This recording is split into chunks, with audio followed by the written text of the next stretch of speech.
a year in the making, it seems like. Yeah, a lot's happened in the last year, so it's, Uh, it's yeah, been we were very just hectic. talking, me and my buddies. It's almost been a year since Snowshoe, Yeah, and that's the last race there's been. yeah, it's kind of crazy to think that it feels like it wasn't that long ago, but I know. I Uh, guess when you think through all the stuff that's happened since then. yeah, I know. It's dying to see some racing. Literally, like my buddy, I was at Utah, and I almost drove up to Montana just to watch him do the enduro. He placed 29th in the what they call it, the Big Sky Enduro. So Oh, cool. props to him. Yeah, that's sweet. So yeah, man, we'll just get started here. So like, I sent you some questions, and so yeah, when did you first get into mountain biking? So for me, I grew up in Atlanta, Georgia, which isn't known for its mountain biking at all. It's getting better. Yeah, so it is getting better. And even when I kind of was at an age like maybe I was, I don't know, 15, 14, 13, 14, 15, I was, always riding bikes around like in my neighborhood as a kid and stuff, and jumping off curbs and just like a lot of other kids, I guess. And then I started riding at a little local trail network pretty close to home and made some friends. And it was probably more like early high school where I was just going out there a couple times a week and riding more and more. And then um, we started going to a few downhill races together, and at Beech Mountain actually in North Carolina. And like had a lot of fun and won some of the races, and then just kind of kept going. How's Beech Mountain? I've heard mixed reviews. I've heard like there's not like a whole lot of trail, but what is there? It's good. Yeah, I would agree. There's like there's probably like 3 or 4 notable trails there, and for what it is, like it's a relatively small mountain. Like maybe it's a 900 feet vertical or something from the top to the bottom. So you know, it's not huge, but they kind of pack it in too. So yeah, I haven't been there in a couple years, but the few times that I have, like even just for fun riding, not like racing there, it's been fun. Yeah. Speaking of that, where they pack it in, big Big Creek in Atlanta and Roswell, and they pack that place is packed in, but it's not stupid. Like really, the elevation's not high, but man, there's some gnarly stuff in there. Yeah. So Big Creek is like where I started riding. Um, I guess there are other places too, like Soap Creek, and Yeah. um, you know, you could tell me better than I could at this point, but um, yeah, Big Creek was always like kind of the stomping ground, and it was. I know it kind of comes in waves too. I'm sure you've experienced that, where it's like, there's a lot of traction, and they're doing trail work a lot, and like, there's a lot of people out there riding, and then sometimes it just kind of falls off, and just not as many people, or I don't know. I've in high school and was to go out there and ride, and so we always had a lot of fun doing that. Yeah, I got some buddies that still live down there. They said due to COVID, everyone's getting outside and you can't even ride soap anymore because there's just so many hikers. It's just Yeah, almost impossible. But I actually had one of my most gnarly crashes on Big Creek. Once again, like most things, it was my last run. You never say that going mountain biking. I'm like, I'm gonna go to the bottom and call it a day. And yeah, I just went over the bars, and I actually just sat there like, man, that sucked. yeah. But so Well, what was like the first like your first official mountain bike? Do you remember what that was? yeah. So this was probably when, I don't know how old I would have been, but I had a GT iDrive, and it was like, you know, 4 inches of travel, and I was just like sending that thing like way, more than maybe what it should have been. It was like I broke so many derailleur hangers on that bike where you just like land hard and the derailleur hanger just like goes. Yeah. But that was kind of like my first like nice mountain bike, I would say. Like it was like a, not a Walmart bike or something. Probably. And Heavy? it wasn't like the lightest. It had like a 3x drivetrain in the front, and like, it it wasn't super fancy or anything, but it was like my first like from a bike store kind of bike.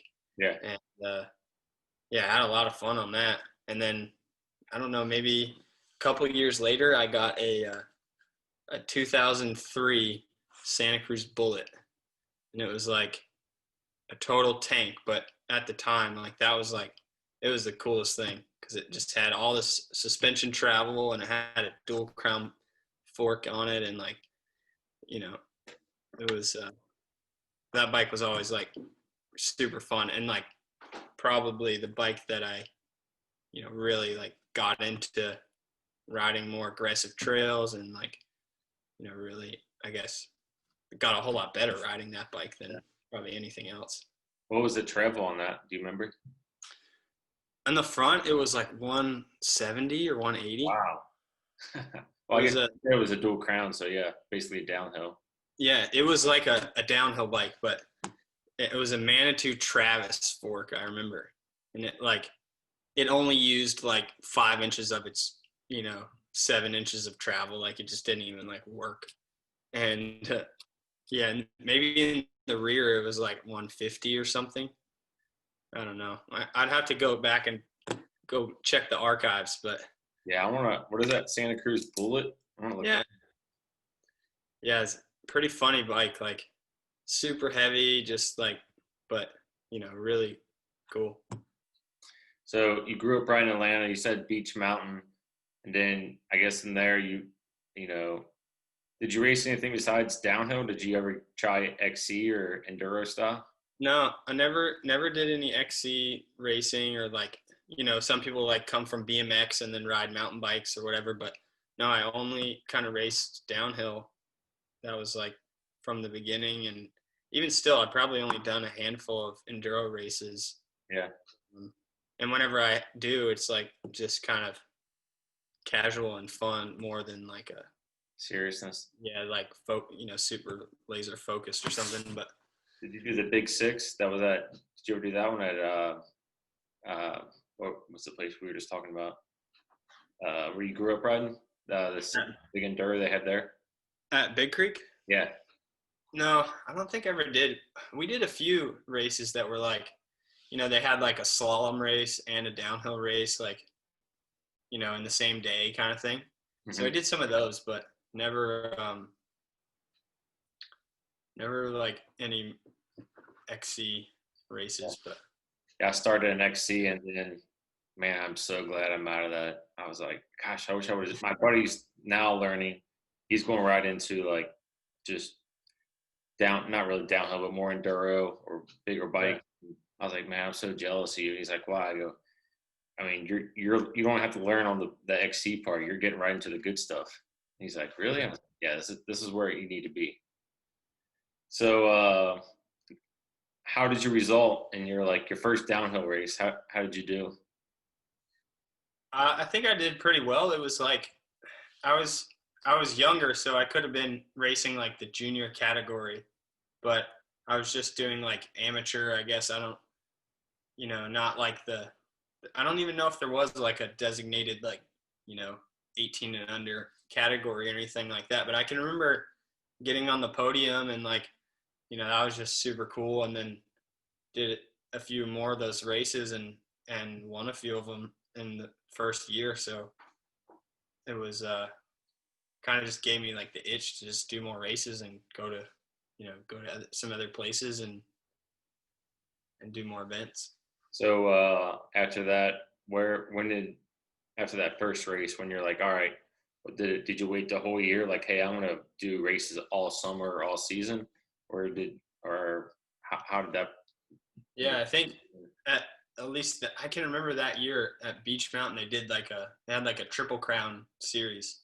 So they did 3 races, so we did all 3 of those, and it was like, the same group of friends.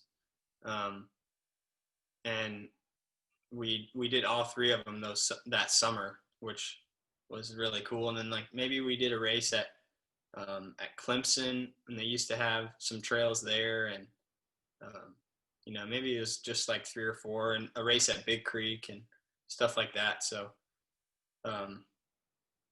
yeah, it was just kind of all throughout maybe that summer that would have, maybe I was like 15 or 16. I think I may have been 16, but yeah. This is all on that GT bike? No, this was on that Santa Cruz bike. Yeah, that's right. You were saying that. So yeah, this is the Santa Cruz Bullet. I was riding that for probably that whole time. Yeah. And then how long were you riding that? How many seasons were you on that thing? I probably had that for maybe 2 years or so. Okay. Something like that. And then I got a little bit more of a proper hookup, and I got kind of associated with this Moorwood USA team.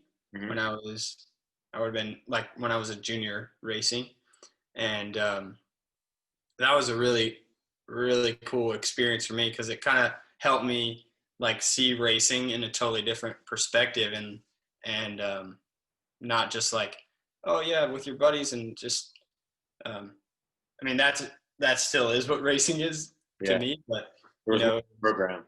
Yeah, it was like a little bit what felt like more of a real program, and I got to kind of, I had Garrett Baytog at the time was kind of like a mentor to me. He was maybe 2008, I think, U.S. national champion. Okay. And so, he's like raced World Cups and U.S. national champ, and all of a sudden I'm getting to kind of pick his brain and watch what he does. And that whole summer I actually traveled to the Northeast and did races at Plattekill and Highland Mountain Bike Park, and kind of all over in the Northeast, doing like the Gravity East series and stuff like that. So that was, just fell in love with like that true competitive side a lot more, and really got to learn from someone who had been there and done that, and just had so much experience that I was just tapping into. So that was just super cool. Super cool time there. That's pretty sweet. And then I guess from there you're like, all right, I want to do this for a while, as long as I can. I guess from there, once you learned, you got on a good program, you probably were like, this is it for me. Yeah. So I went to college like the year after that, and still, I was doing races and trying to have a crack at it. And when you make that jump from the junior category to the professional category, it's like, it can be like, for a lot of people, I think when they're younger, maybe they'll race and then, they'll kind of taper off, and, just life happens, and you get a job and you have to go over here, you just can't like dedicate yourself to it. And I was fortunate enough that I was able to do that in the summer, and really have a good crack at it. So there was probably, maybe 3 years really where I was in school, and in the summers, like trying to race kind of full time if I could. And it just took, it took all that time to really grow. And, it probably wasn't until like 2014 or so where I was having like strong results in the pro category at bigger national events. So that was kind of like, again, another like turning point really, where it's like, okay, like I can do this. I want to try to do some more international races and just, see how that goes, and see if I can get to just that next little step and the next step. So Uh, how old were you, or how far into racing, however you want to phrase it, were you until you got to go international? Yeah, it was the first World Cup event I did was in 2015 at Yeah. Mount San, and well, no, 2014. Sorry. So I was on a pretty solid team that was based out of Asheville, North Carolina, and it was out of a bike shop called Billy Goat Bikes, and they they did so much for me to really like help me get to these races and help fund things. And I was working in the shop in the summer too, and we were traveling together, and it was a lot of fun, and we had great bikes to ride. We were racing on some Da Vinci bikes at the time, and it was that 2014 year where raced at Mount St. Anne, and I had set the goal for myself to be able to be selected for the world champs team that year, and I was able to do that, which was really cool. So that was one of the first events too, where I traveled to Europe or to Norway at the time and raced the world championships, and that was like even still is one of my best racing memories, um, getting to do that. So I did do some other international races before that weren't World Cups, where probably for maybe 7 years in a row, actually, I think I was going to South America once a year and racing the Pan American Championships. Okay. And that I was kind of I was trying to gain points so that I could do those World Cup events. And even still, like, those are some of the most fun races, the best experiences. Like, South America is great places and great people. It was pretty awesome down there. Yeah, I've never been. I heard good things. I think I don't know if they've canceled or still going to keep it, but the EWS is, I think, going to have one there in November.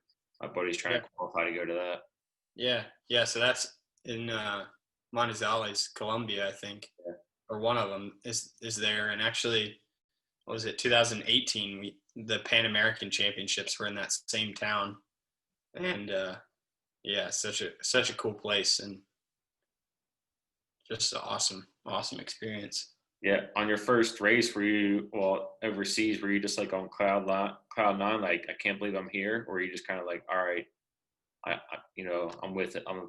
I feel like I would just be like just taking it all in. It'd be hard for me to focus a little bit.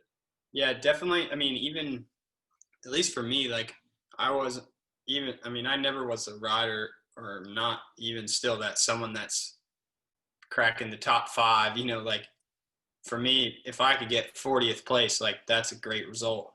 Yeah. And I think it's important that everyone just has their own agenda and own goals. But certainly, like for the first couple times, like I mean, even it takes like I think a good couple 2 or 3 years, I guess, to really, at least for me, to feel like I was like I belonged there, and that was, you know, you kind of get maybe a little starstruck, a little just like, oh man, this is like, there's I see these guys on TV, or just like the tracks are way harder and way just more demanding on your body, on your bike, and everything. Um, and just the language barriers and all that kind of stuff, it all adds up to where you're like, man, this is more than just like a bike race all of a sudden. Yeah. So yeah, it definitely took a little bit of time, and just like trying to figure out what works best for me, and like having the right people around you and stuff like that really makes a big difference when it comes to being successful at those bigger events. I'm sure. What's something that you do like before a big race, or whatever, like that, like just keeps your mind calm or keeps you focused? Do you have a routine? Yeah, I mean, definitely everyone kind of has their own routine. At least for me, like being real diligent about all my training and things like that. It just really like breeds that kind of confidence where you do feel ready, and you have no doubts or second guesses about what you've been doing or how prepared you are or all this kind of stuff.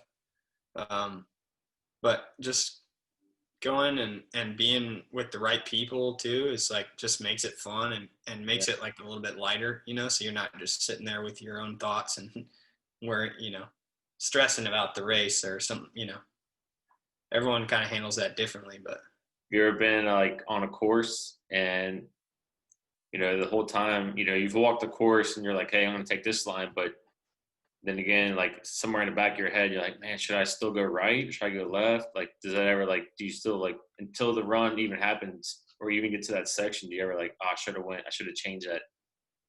Yeah. I mean, for sure, whenever you're throughout the whole race weekend, you have the first day is really figuring out all those lines. So, you walk the track and you have a pretty good idea of what works and what doesn't, especially if you've been there before and you've ridden the course before.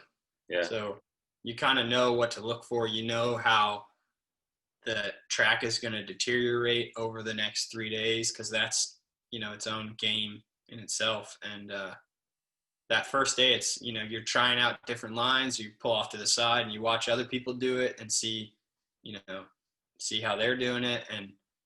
But by the time qualifying comes around and the race comes around, you're totally set on, these are my lines and this is how I'm going to attack the course. This is where I'm going to brake before this section, or where, exactly where you're going to shift gears on the track and everything.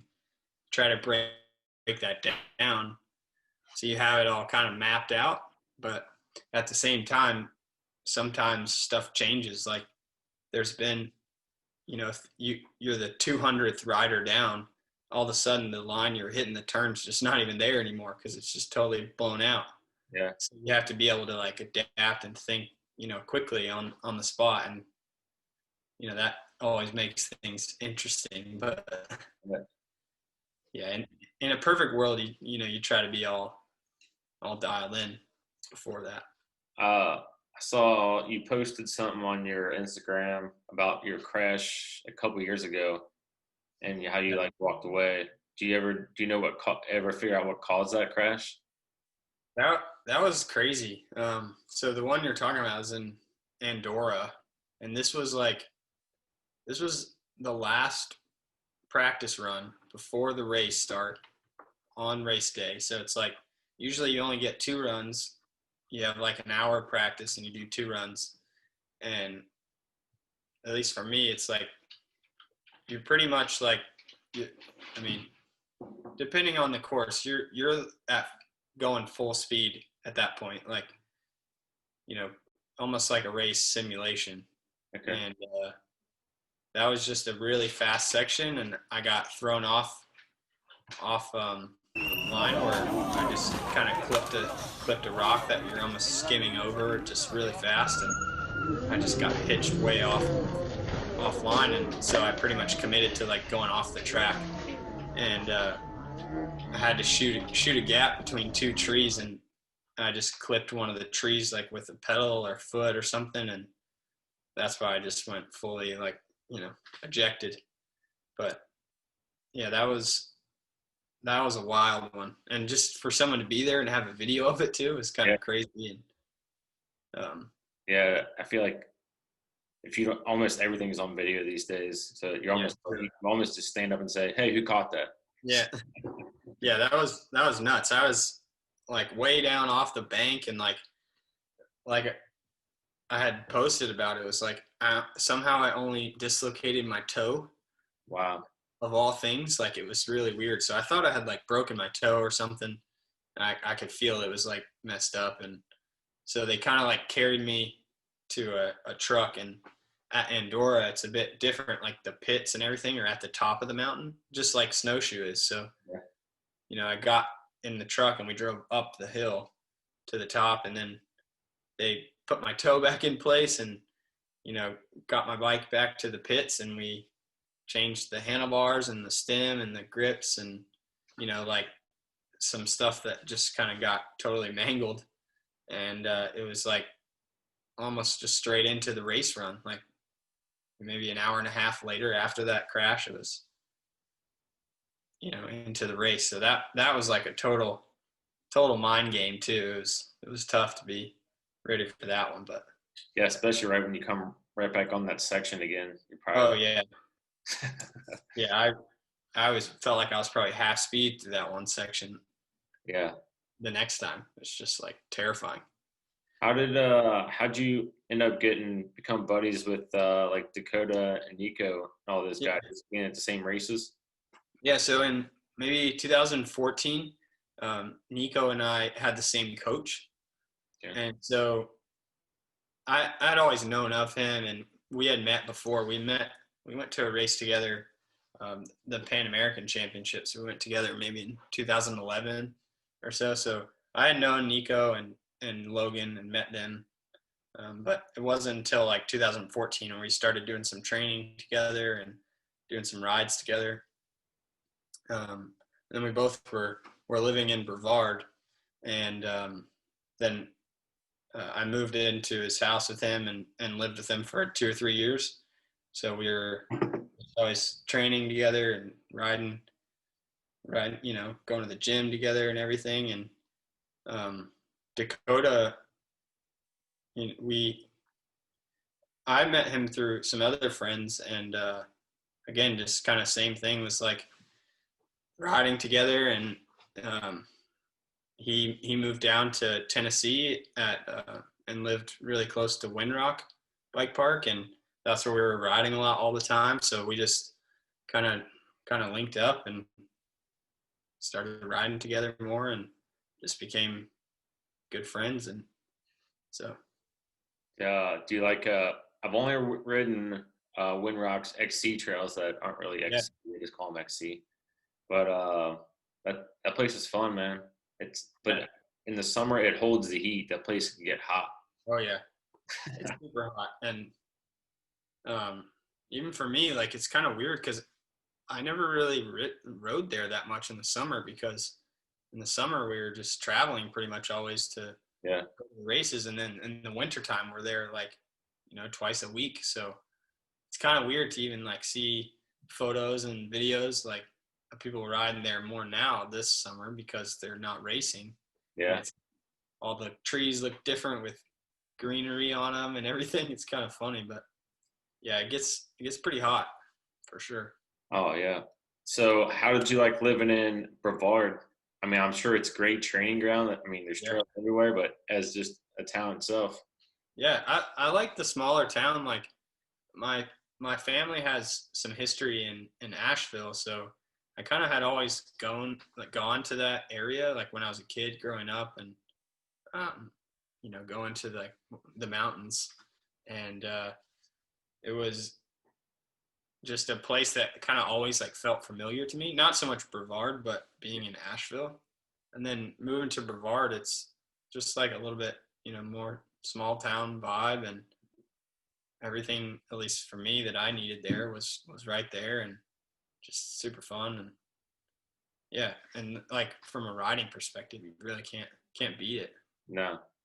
Well, I've stayed at the Davidson campground as you enter Pisgah, but one time my buddy's like, "Hey, stay at this motel if you can." And I was like, "All right." And it's called like the Sunset Motel. Cool. Okay, You know where that is? I think so. It It's looks like just right in Brevard, isn't it? yeah, it's like as you head towards like downtown. Maybe it's just on the other side of downtown. Yeah, I know what you're talking about. But I pull up, I go, is he mess? I thought he was messing with me. I was like, I'll just get a room, whatever. So me and my buddy got a room. Man, that place is like highly underrated. Really? Yeah, I mean, it was cheap and the people were super nice and the rooms were nice. But I was just like, I'm probably gonna let a big secret out. Hopefully, no one ever gets to it. But man, yeah, it's pretty sweet. That's funny. Yeah, it's cool. I know exactly where that is. Driven past it hundreds of times, but Yeah. yeah. So you lived in Asheville, and then let's see, what's your favorite trails in Pisgah? Yeah, I think definitely, like, without a doubt, number one favorite is Bennett Gap. Yeah, It's just like, if you were like testing a aggressive trail bike, like for for a company or whatever, like at least for me, like I'm an engineer, and so I kind of think from like the technical perspective. I'm like, man, if I was like trying to design a trail bike, like that's where I'd be riding it. Like it just has everything. It's rough, it's fast, it's like if you can get your bike to work good on that trail, then it's going to be a pretty good bike, I would think. And yeah, it's super fun. That's probably my favorite one. But there's so many, and like I lived there for I don't know 3 years in Brevard, and like I probably rode like half the trails there. Yeah. Yeah. There's like some you're like you didn't even know, you almost didn't even know they were there. Yeah. My buddy just went there 2 weeks ago, and he rode is it Pilot Rock or Pilot Cove? I can't remember. And I rode that trail. Someone's like, "Hey, if it's raining, ride Pilot." I'm like, "All right." And that was the worst idea ever because the routes are all like on 45 and it's wet. Yeah. I had the worst time of my life. Well, in the dry, I promise it'll be a better experience. But and then is it Black? Yeah, Black Mountain where you got to hike a bike up the very top. yeah, like that trail's pretty sweet too. Yeah. But even like the top, I maybe have ridden only that top section 10 times, but yeah, like from the middle part to the bottom, I've probably ridden that 110 times, Oh, the middle to the bottom. Even if you're on a time crunch, you can do lower, get up the lower real fast and get down. It's like 5 mile loop. Yeah. It's so fun. Yeah, it's great. And like it's right on the, it's easy to get to too. It's like right when you drive in and, So unfortunately it means a lot of people are on it all the time, but yeah. So my buddy rode there during COVID. He was by himself, one other guy, and some person's like, "Hey, you can't be out here. The trails are closed." And he's like, "There's nobody around." But I guess they did lock it down. So yeah. Right after that, he had to leave. So now you're in Vermont. How do the trails differ up there? Yeah, the trails are pretty killer here too. Like the first time I ever came to Vermont was actually just through friends I met mountain biking, and they kind of influenced me to go to school here too. And so I graduated from the University of Vermont and have been coming up here to ride bikes ever since. Like all the trips that we made to go to Mount St. Anne, just stopping by and see friends and ride together. And there's a really good variety of trails. Like there are some spots that are just kind of your raw, rugged, rough trails that are steep and demanding and kind of remind me of Pisgah in a lot of ways. And then there are some that, where they're like a little more, say, like family friendly trail networks that are still so fun, but, they're a little bit more machine built and smoother trails that are still great. So it's awesome to have that kind of variety and just like true, like, I would say probably most of the trails here are kind of more like tight, techy, like old hiking trails kind of vibe. Okay. That's like the typical Vermont trail, but they're awesome. It's been great. So, how far are you from Killington? I'm like an hour and a half from there. Yeah. I was supposed to go there in July and it got canceled. They opened up their bike park, I guess, because of COVID, so the whole trip got canceled. Yeah. That's a bummer. I've been there once this summer. I wish I could go more, but I don't know. It's great. Like it's just such a big mountain too. Like it's different than your local trail ride, Yeah. Going there. But when you go to like a bike park, do you always take the downhill bike, or do you like, I'll take it easy today? Yeah, probably 9 times out of 10 I'd take the downhill bike, just because all the other days I'm riding my trail bike just around town, like your after work ride kind of thing. Yeah. And so anytime you can get the downhill bike out, it's definitely worth it. What's the current weather up there right now? It's probably rolling into fall here pretty soon. The seasons are real seasons.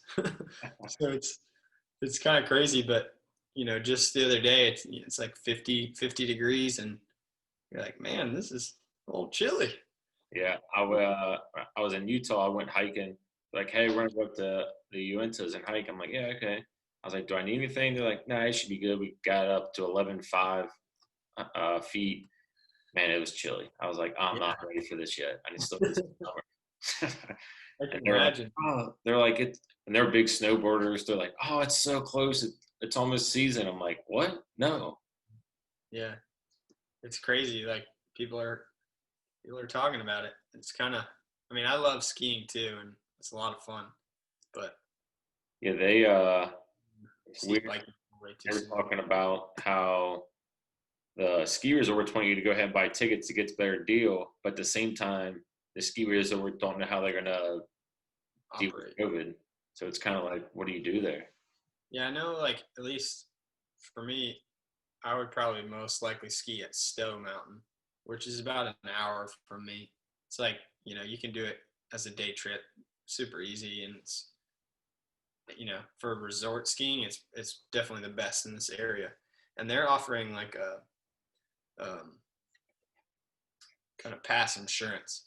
So if they're not able to open for some reason, then you can get your money back. But still, they just announced too, like they're doing you have to reserve your ticket 7 days in advance, like for that day. Like even if you're a season pass holder, Wow. you have to say 7 days in advance that you're coming that day, and like pick a certain amount of days and stuff. So it's going to be interesting, but you know, So during it's like a two-part question. During season, racing season, and off season, what's some of your training you have to do, like to stay in shape, especially off season in Vermont, because yeah. you can become a real like you can get cabin fever really Oh, pretty easy. yeah. It's been a little bit different this year, just because I took a full time engineering job this year, so I'm like, just how I'm spending my time is obviously a lot different. Right. So trying to like balance that has been interesting. Um, but I'd say typically it's with the training, it's trying to balance like some gym training, and in the wintertime that can be, you know, 4 to 5 days a week, and then on your bike 5 or 6 days a week sometimes.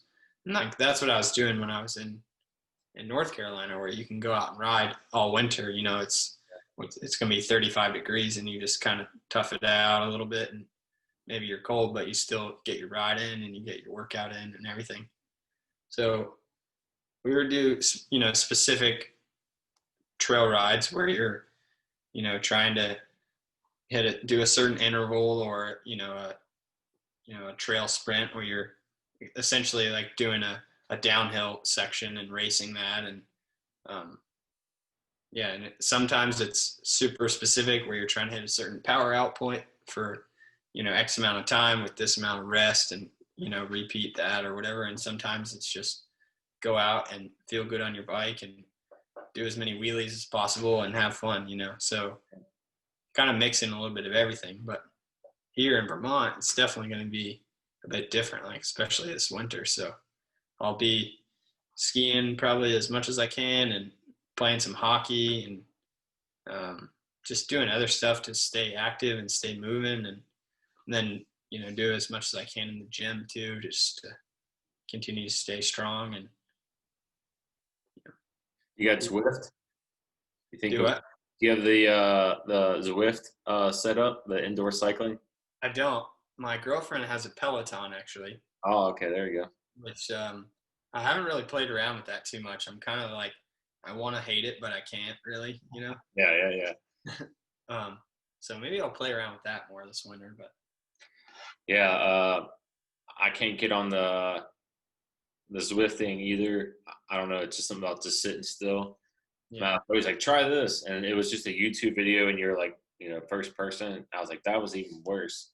yeah, So I don't know. I just push through it. I guess I just go to more gym time like doing the CrossFit gyms and anything. And then once the weather breaks, I can ride. Yeah. Yeah, it's kind of hard. Like, I feel like I've done when I was in school here in Vermont before, it was like same thing, just trainer ride. And it's like, it's hard to be on the trainer for an hour and a half. Like, that just kind of sucks. But, you know, you get used to it, I guess. Maybe you turn on, at least for me, I would turn on a movie or something and, like, just kind of be with it. But it gets old pretty quick. So what are some bucket list places or a certain place that you haven't ridden and you would, that you would like to ride? Doesn't have to be just one. It could be more than one. Well, I'll say I have been fortunate enough to go to some pretty awesome places to ride, which has been cool.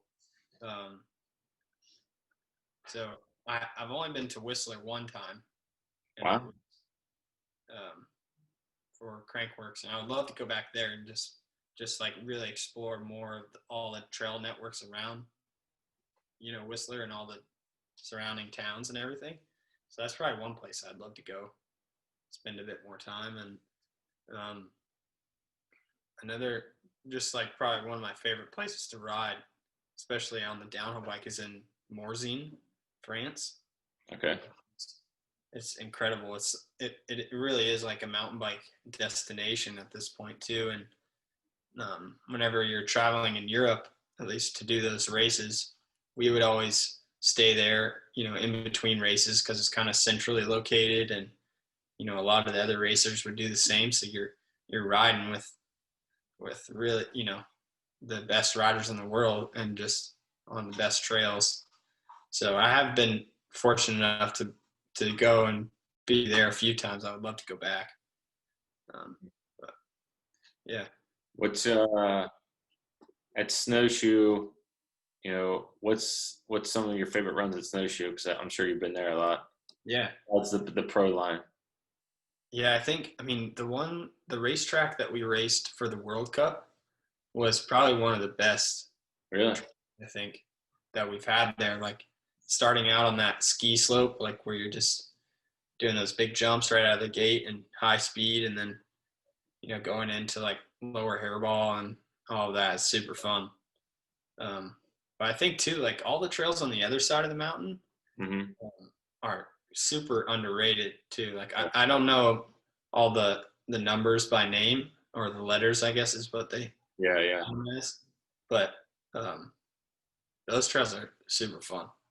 I did a letter trail. So we went 2 months ago. I was like, oh, it's a blue letter trail. And we go, and it was pretty gnarly. Probably not for you, but for me. And we get down at the bottom. We talk to some guy, like, man, we just hit a blue. And is that how it is? The guy's like, oh, that probably should be like a black. He's like, we don't even maintain those letter trails hardly. I was like, dude, I barely made it down there. Yeah, it's kind of crazy. They're like super, like, they are kind of unmaintained compared to some of the other stuff. Yeah. And like, these old like bridges, and like it's just a bit more rogue, Right. Those are pretty fun. We were almost had the courage to do the cupcake gap. So it's everyone else bailed besides me and my buddy, because they were just like, oh, we're second day there. So he's like, man, maybe this downhill dude will tow us in. I was like, all right, well, if I ask him, we probably got to do it. And he goes, oh, it's not. I was like, all right. We go down, we go underneath, and we see like people just standing right there. And they're like, oh, are you waiting on somebody? We're like, nah, we're just kind of going to get a glimpse, see if we really want to hit it. And he's like, oh, my friend here just did. I was like, oh, okay. We talked to him. They're like, oh, here comes some dude. This dude was coming in hot. He came in way hot. He did like a kiss of death. I think he was just trying to like slow down in the air. Came down. He hit where the berm is, and his wreck was just like yours, like you had 2 years ago. Man, he was out cold. Oh man, that's scary. Yeah, especially to watch. So you guys were probably like, yeah, I think we're good. Yeah, I was good. I couldn't even ride. Like, we got on Ninja Bob, and I was like just riding. I'm like, I can't even like focus. Yeah, that trail too is super fun. I haven't done that one in a few years, but yeah, my buddy, like, I was like, I just want to get to the bottom safely, and then I'm done. I'm done for the day. Yep. All right, so I'm just gonna ask. This is like, we'll say this is like your like your final run. You're giving it all. Basically, I'm just gonna ask you. I just thought of this, before we started. Just random questions and just whatever pops in your head, and then this is like a off the top. off the top. Okay. Let me know. Are you ready? We'll see. I don't know what to expect, but It's. I don't embarrass myself. All right. Favorite junk food? Junk food? Oh gosh. Trail mix. Does that count? What are you currently binge watching? That 70s show. Oh, really? Okay. Got my girlfriend watching it, which is, she hates that she loves it kind of thing. Really? I haven't, man. What is that on Netflix or is that on Hulu? It's yeah, it's on Netflix, but it's funny. It's light and funny. All right, sorry, this is the speed round. I know. Yeah, it's good. And I know you watch Supercross, motocross. Favorite rider currently that's racing? Dean Wilson. Oh. Mexican or pizza? Pizza. White Claw or Waffle House? Waffle House. Tiger King or Ozarks? I guess Tiger King. I don't even know what Ozarks is. Should I know what that is? It's a show on Netflix. It's dark, but it's so addicting. I haven't seen that. I mean, I watched probably like half of Tiger King though. That was pretty. Ozarks, I'll say I've never met a girl versus buddies wise, whatever that can watch it. It's pretty dark. Ice cream or cake? Ice cream, 100%. Taylor Swift or Cardi B? Taylor Swift. Dogs or cats? Dogs. Super dry trails or super sloppy wet? Wet. All right. I was trying to think of some more. I was trying to, that's what I could come up with, but those are pretty good. Well, when you said junk food, the first thing I thought of was, do what? Go ahead. The first thing I thought of was Cheetos, unfortunately. Yeah. And I hate Cheetos. I don't know why I even thought of that. But I'm embarrassed to have that come in my head. Actually, mine would be probably drumstick ice cream.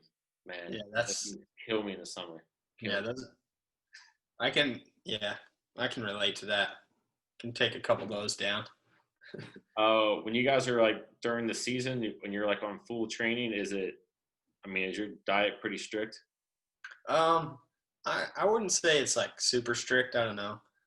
There's just some stuff like that, at least for me, like I'm just always trying to eat good. Like I just prefer, it just feels better, and I'm not eating fast food or anything like that.